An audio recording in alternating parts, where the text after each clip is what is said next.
Stock अब तक में आपका स्वागत है। आज मैं आपके सामने एक ऐसा शेयर लाया हूं जो अभी 48-49 पे चल रहा है, अपने हाई से 36% डिस्काउंट में मिल रहा है। स्टॉक लाने की वजह क्या है? तो कि एफआई ने यहाँ पे अपनी जो हिस्सेदारी थी सितंबर माह से यहाँ तक दिसंबर में 4 गुना अपनी हिस्सेदारी बढ़ा दी है, और साथ में डीआई ने भी खरीदारी की है, और सेल्स प्रॉफिट सब में बढ़ोतरी है। बिजनेस मॉडल भी अच्छा है। गिरते हुए मार्केट में करेक्शन आ गया, फिर भी शेयर ने अभी फायर की रिटर्न देखी तो 1500% दिए है आफ्टर करेक्शन। तो ये सब अच्छे फंडामेंटल लगे, इसलिए आपके सामने लाए। मगर हमारा डिस्क्लेमर ये है कि यहाँ पे हमारी कोई बाय सेल रिकमेंडेशन नहीं है। आपकी इन्वेस्टमेंट जर्नी इजी हो, आपको अभी नॉलेज मिले भाई कहाँ पे अभी खरीदारी करनी चाहिए, कौन से शेयर अभी अच्छे प्राइस में और अच्छे शेयर है, इसलिए आपके सामने लेके आए। तो हम वीडियो में आगे बढ़े उससे पहले अगर आप हमारे चैनल पर स्टॉक अब तक में नए हो तो हमारे चैनल को सब्सक्राइब करना मत भूलना। पहले तो आप थोड़ी डिटेल देख लो। यहाँ पर दिसंबर 23 में देखे तो एफ आई के पास ओनली 1.13% था। तो देखे तो मार्च 24 में 202 पर थी गया। जून में देखे तो जून 24 में देखे तो 5.13। मगर सितंबर में देखे तो बिग वाली कर दी थी थोड़ी 3.19। वहां से लेके ऐसा क्या हुआ? तो यहाँ पे आप देख सकते हो ये आंकड़े को 14.28, 3.19 से लेके 14.18, 28% हो गई। मीन्स के 4 टाइम्स उसने अपनी होल्डिंग यहाँ पे सितंबर से दिसंबर बढ़ाई, और साथ में डीआई ने भी अपनी हिस्सेदारी यहाँ पे बढ़ाई, आप देख सकते हो। ये सब यहाँ पे अच्छी बात है, इसलिए आपके सामने स्टॉक लाए हैं। ओनली हमने एफ आई डी आई नहीं देखा है, स्टॉक के कई अच्छे पॉइंट थे, सेल्स रेवेन्यू रिजर्व, इसीलिए तो स्टॉक आपके सामने लेके आए हैं। आगे हम बढ़े उसमें देखिए तो शेयर अपने ऑल टाइम हाई पे 77 रुपीज पे रह चुका है, और अभी 50 के अंदर मिल रहा है। अभी 49 समथिंग मिल रहा है, तो अभी गिने तो 36% जितना यहाँ पे डेफिनेटली डिस्काउंट हमें 52 वीक से मिल रहा है। आगे कंपनी क्या कर रही है वो पहले देख ले, और कंपनी कब एस्टैब्लिश है। देखो कंपनी पुरानी है 2008 की, ऐसा नहीं है कि भाई छोटी कंपनी है 2008 से है। हाँ छोटी कंपनी है वो कंफर्म है, 1275 इतना कुछ माइक्रो कैप ही है, तो सोच समझ के इन्वेस्टमेंट और छोटा इन्वेस्टमेंट करना चाहिए। मगर पुरानी कंपनी वो यहाँ पे एक अच्छी बात है, डिजिटल सॉल्यूशन उपलब्ध करती है, कॉल सेंटर में सेवाएं दे रही, email chat support, social media, customer service ये सब यहाँ पे देती है। हम बिजनेस मॉडल अभी देख रहे हैं तो अब मालूम होगा बिजनेस कामकाज क्या कर रहे हैं। और यहाँ पे एक माइनस पॉइंट दूसरा, एक पहले तो आप मैं माइनस पॉइंट भी आपको जो साथ में बोलता ही जा रहा हूँ कि भाई एक माइनस पॉइंट है, छोटी कंपनी है तो सोच समझ के इन्वेस्टमेंट और छोटा इन्वेस्टमेंट करना चाहिए। दूसरी बात, यहाँ पे प्रमोटर की जो होल्डिंग है 51.45%, उस दौरान कंपनी की जो प्रमोटर प्लेस होती है वहाँ 2.87 थे, अभी 8.39 कर दी। एक यहाँ पे एक माइनस पॉइंट है। प्रमोटर प्लेस किसको बोलते हैं? तो भाई प्रमोटर प्लेस उसको बोलते हैं जो अपने शेयर गिरवे रखते हैं और उस पे अमाउंट लेके आते हैं। मीन्स हम जैसे भाई आपको पैसे की जरूरत है, आपके ज्वेलरी और घर रख के पैसे लेके आओ, उस हिसाब से शेयर में भी ऐसा होता है कि आप अपने शेयर होते हो प्लेस कर दो और उस पे पैसे लाओ, तो that is called promoter place. और इस प्लेस से क्या आने वाले दिनों में इफेक्ट हो सकती है? ऐसा नहीं, ऐसा ही होगा। मान लो कि प्रमोटर प्लेस में प्रमोटर ने पेमेंट नहीं कर पाए, तो जैसे हम किसी ने गोल्ड रखा और गोल्ड की पेमेंट नहीं कर पाए, लोन की पेमेंट नहीं कर, तो गोल्ड बेच देते हैं बोरोवर। उस हिसाब से यहाँ सॉरी लेंडर, इस हिसाब से यहाँ भी क्या होगा, अगर प्रमोटर ने पैसा नहीं दिए तो ये शेयर बिक जाएगी, और जैसे शेयर में बिक वाले आएगी वहां से प्रेशर मार्केट में आ सकता है। एक यहाँ पे माइनस पॉइंट है। ऐसा होगा नहीं, ऐसा होगा या नहीं होगा ये हमको नहीं मालूम है, मगर ऐसा कोई चांसेस नहीं कि प्रमोटर प्लेस है तो बेच ही देंगे, और ऐसे सब कुछ कोई प्रॉब्लम भी क्रिएट हो सकती है। मगर जो भी बात थी वो मैंने आपके सामने रखी है। एक नेगेटिव पॉइंट स्मॉल कंपनी, दूसरी नेगेटिव पॉइंट, बाकी सब अच्छे पॉइंट है। कंपनी की आमदनी और मुनाफा देखे तो यहाँ पे कंटिन्यूस बेस पे बढ़ रहा है। 57 14 करोड़ था, वहां से बढ़ के 65 करोड़ हो गया। और रेवेन्यू भी देखे तो प्रॉफिट देखे तो 5.97 था पहले, अभी 8.43% हो गया। 41% जितना यहाँ पे जंप देखने को मिला। तो प्रॉफिट ग्रोथ भी, सेल्स ग्रोथ भी अच्छी है। और जो कि आगे हम देखने ही वाले हैं कि भाई कंटिन्यूस बेस पे प्रॉफिट में कितनी यहाँ पे तेजी आने को मिली है। आगे देखे तो बिजनेस बिजनेस देखे तो डॉक्यूमेंट वेरिफिकेशन में काम करती है, केवाईसी में, और account management, financial transaction service, ये सब यहाँ पे काम बजा रही है।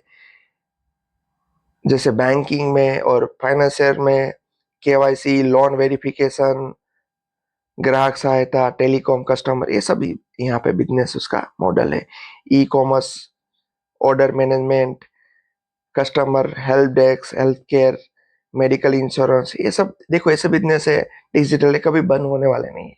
तो डेफिनेटली रेवेन्यू तो यहाँ पे बढ़ने वाली ही है। बीपीएम डिजिटल सर्विस, जो customer service, data analysis, business automation, BPO digital service industry, ये सब यहाँ पे अभी हमने ऐसा भी सोच रहे कि बीपीओ और डिजिटल सर्विस इंडस्ट्री में भी इन्वेस्ट करना सोच रही, तो आने वाले दिन में इससे भी रेवेन्यू बढ़ सकती है। ये सब यहाँ पे अच्छे पॉइंट है। आगे हम इसके पहले शेयर होल्डिंग पैटर्न देख ले। यहाँ पे जैसे देखे तो मैंने आपको बोला कि भाई एफ आई ने यहाँ पे देखो 2.2 से लेके 16.53% अपना स्टेक बढ़ा दिया। इसके एफ आई ने कंटिन्यूस बेस पर अपना स्टेक यहाँ पे बढ़ा है। सितंबर में बिग क्वालिटी, सितंबर से अभी दिसंबर तक आप देखो तो 4 टाइम्स अपनी स्टेक बढ़ा, ये यहाँ पे एक पॉजिटिव पॉइंट। और बेचा किसने है? पब्लिक ने। दूसरे किसने बेचा? डेफिनेटली एक यहाँ पे माइनस पॉइंट है कि प्रमोटर ने भी यहाँ पे बेचा है, मगर एफआईडीए ने यहाँ पे खरीदा है। इस हिसाब से हम स्टॉक को हम यहाँ पे रख सकते हैं। एक यहाँ पे एक पॉजिटिव पॉइंट था और नेगेटिव पॉइंट ये थे कि प्रमोटर ने बेचा, मगर पब्लिक ने बेचा, इसलिए कोई बात नहीं। आगे देखे तो स्टॉक का पी अभी 40 में ट्रेड हो रहा है, जो 70 में ट्रेड हो रहा है, इतनी डिस्काउंट में मिल रहा है अभी। आरओसी देखे तो 22%, आरओए देखे तो 21%, प्रमोटर होल्डिंग 51, उसमें मैंने पहले ही आपको बोल दिया नेगेटिव पॉइंट। प्रमोटर के पास 8.39% प्लेस किए हुए शेयर है, और 31% देखे तो 31 देखे तो यहाँ पे इंडस्ट्री पी है। इंडस्ट्री से अभी थोड़ा महंगा मिल रहा है, मीन्स कभी रिजनेबल प्राइस में मिल रहा है, ऐसा यहाँ पे बोल सकते हैं। पेग भी 2.56 है। ये सब यहाँ पे अच्छी बात। और दूसरी मेरे को यहाँ पे अच्छी बात लगी, वो आपके सामने रख रहा हूँ, डेप टू इक्विटी रेशियो। मैं कभी भी मिस नहीं करता हूँ, छोटी कंपनी में 0.22, डेप 1 से कम है, सबसे अच्छी बात। और यहाँ पे दूसरे को देखते कि नहीं देखते, हम एवरी टाइम देखते interest coverage ratio. Interest coverage ratio 1 से ज्यादा होना चाहिए। यहाँ पे 8.10 है, मीन्स कंपनी को 10 रुपया देने हैं, मगर कंपनी के पास 80 रुपीज है। 10 के सामने 80 रुपीज, उसको बोलते हैं इंटरेस्ट कवरेज 8 टाइम्स है। तो ये भी अच्छी बात है। और अभी ये स्टॉक ना ओवरसोल्ड में ना ओवरबोट में, तो अच्छी प्राइस में मिल रहा है, क्योंकि इसका आरएसआई दिखा रहा है हमें यहाँ पे 43 का। ये सब यहाँ पे अच्छे पॉजिटिव पॉइंट दिख रहा है। आगे देखे तो डेप भी कम है, इंडस्ट्री भी से अभी रिजनेबल वैल्यू में मिल रहा है। और आगे मैंने आपको पहले भी बताया कि भाई हम देखते हैं एवरी टाइम सेल्स, उसमें भी यहाँ पे देखो 102, 132, 140, 170, 242 टीटीएम। तो देखो आप, तो एवरी टाइम सेल्स में बढ़ोतरी हुई। ऐसा नहीं कि सेल्स में बढ़ोतरी हुई, प्रॉफिट 8 से लेकर अभी कितना हो गया है आप देख सकते हो, 64। इस हिसाब से तो भाई एफ आई आते हैं, अदरवाइज एफ आई आते नहीं है। और ऑपरेटिंग प्रॉफिट देखे तो प्रॉफिट बिफोर टैक्स पहले माइनस में था, अभी प्लस में। ईपीएस आप देखो 0.74, अभी 1.33। ये सब यहाँ पे पॉजिटिव पॉइंट दिख रहे हैं। आगे हम वीडियो में बढ़ते हैं तो देखिए तो कंपनी की sales growth 5 year 3 year TTM to 1958%, TTM तो बढ़िया है 76%, 3 ईयर्स में 52%, और 5 ईयर में 16% प्रॉफिट ग्रोथ। स्टॉक ने देखे तो अभी तक कभी भी नेगेटिव रिटर्न नहीं दिया, मगर ये लास्ट ईयर में 25% नेगेटिव। क्यों? मार्केट में भी बिग क्वालिटी चल रही, इस हिसाब से। तो कोई एक्सटर्नल इश्यू है, इंटरनल इश्यू नहीं है। अच्छे दाम में मिल रही है कंपनी, भले ही स्मॉल कैप भी नहीं बोल सकते, माइक्रो कैप कंपनी है, तो इन्वेस्टमेंट छोटा रहना चाहिए, मगर अच्छी कंपनी है। यहाँ पे रिटर्न ऑन इक्विटी भी अच्छा जनरेट करके हमें दिया है।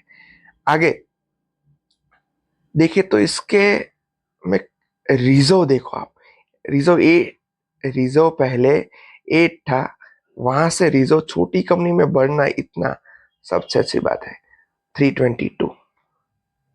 और बोरोइंग आप देख सकते हो ना के बराबर ही है, 0.22। और फिक्स एसेट में भी यहाँ पे बढ़ोतरी हुई, वरना ये जैसे कंप्यूटर ये सब सॉल्यूशन ये सब काम करती है तो कंपनी में इतनी फिक्स एसेट की रिक्वायरमेंट नहीं है, ओनली कंप्यूटर और सॉफ्टवेयर की रिक्वायरमेंट रहती है। तो वहां पे भी इसकी खरीदारी फिक्स एसेट में भी बढ़ोतरी हुई है। तो फिक्स एसेट बढ़े, रिजर्व बढ़े, बोरोइंग रिड्यूस हुए, ये सब यहाँ पे मीन्स कम, ये सब यहाँ पे अच्छे पॉइंट दिख रहे हैं, इसीलिए तो स्टॉक आपके सामने लाए। स्टॉक के प्लस माइनस आपने सामने रखे, फिर भी मैं लास्ट में आपके सामने डिस्क्लोज कर दूंगा। और स्टॉक का नाम है जो मैं बात कर रहा हूँ, स्टॉक का नाम है 1.1 सॉल्यूशन। मैंने पहले ही आपको बोला कि अभी 5 इयर्स का रिटर्न देखे तो 1500% जितना रिटर्न दे चुका है। और स्टॉक अभी देखे तो कंसोलिडेट में चल रहा है, आप यहाँ पे देख सकते हो, उस बीच में अभी चल रहा है, तो अच्छी प्राइस में अभी मिल रहे हैं, मान सकते हैं। मगर मैं फिर से लास्टली आपको पॉजिटिव नेगेटिव पॉइंट बोल देता हूँ। यहाँ पे पॉजिटिव पॉइंट ऐसा है कि यहाँ पे सेल्स में बढ़ोतरी है, सेल्स बढ़ा, ये पॉजिटिव पॉइंट है। Profit positive, FI positive, DI ने खरीदा पॉजिटिव। तो नेगेटिव क्या है? नेगेटिव बात प्रमोटर ने बिग वाली की, ये नेगेटिव पॉइंट है यहाँ पे। बाकी नेगेटिव पॉइंट देखने में देखिए तो जो इंडस्ट्री भी से थोड़ा महंगा मिल रहा है वो यहाँ पे नेगेटिव पॉइंट है। मगर वो अभी तो रिजनेबल प्राइस बोल सकते हैं, क्योंकि इंडस्ट्री में भी सारे स्टॉक टिप चुके हैं, इस हिसाब से अभी इंडस्ट्री पे भी कम हो गया है। बाद में हम आगे इसके नेगेटिव पॉइंट देखें तो स्मॉल माइक्रो कैप कंपनी है, 1275 का मार्केट कैप, ए भी यहाँ पे एक नेगेटिव पॉइंट है। बाकी सब यहाँ पे पॉजिटिव। तो हमें क्या करना चाहिए? वैसे हमारा काम आपको एडवाइस देना नहीं है, रेकमेंडेड करना नहीं है कि ये खरीदो ये बेचो। मगर यहाँ पे ऐसे कोई स्टॉक होते और हम इन्वेस्टमेंट करना सोच रहे हैं, तो यहाँ से जो भी अपनी पोर्टफोलियो की वैल्यू होती उससे 1% से ज़्यादा इन्वेस्टमेंट नहीं करना चाहिए। मीन्स कि आपके पोर्टफोलियो की वैल्यू लाख रुपया है तो 1 लाख की 1% कर दो, 1000 रुपीज आएगी। तो 1000 से यहाँ ज्यादा इन्वेस्टमेंट नहीं करते। ये सब बड़े इन्वेस्टर ऐसे ही बनते हैं, छोटे छोटे स्टॉक जहाँ पे अभी अच्छा लग रहा है वहां पे खरीदारी करते हैं। और मगर पोर्टफोलियो में वो डिसिप्लिन मेंटेन करते हैं, small mid cap large cap और सब में रेशियो अपने हिसाब से पहले बनाए रखते हैं। तो स्मॉल कैप 20% अपने पोर्टफोलियो से ज्यादा नहीं होना चाहिए, उसमें से भी ऐसे माइक्रो कैप 1% से ज्यादा नहीं होना चाहिए। हमारी कोई बाय सेल अकाउंट ऐसा नहीं, जो भी था, जो भी इंफॉर्मेशन थी, जो भी आर्टिकल में था, जो भी फंडामेंटल में, हमने सब कुछ आपके सामने रख दिया। तो ऐसी इंफॉर्मेटिव वीडियो के लिए हमारे चैनल को सब्सक्राइब करना मत भूलना। थैंक यू, मिलते हैं अगले वीडियो में।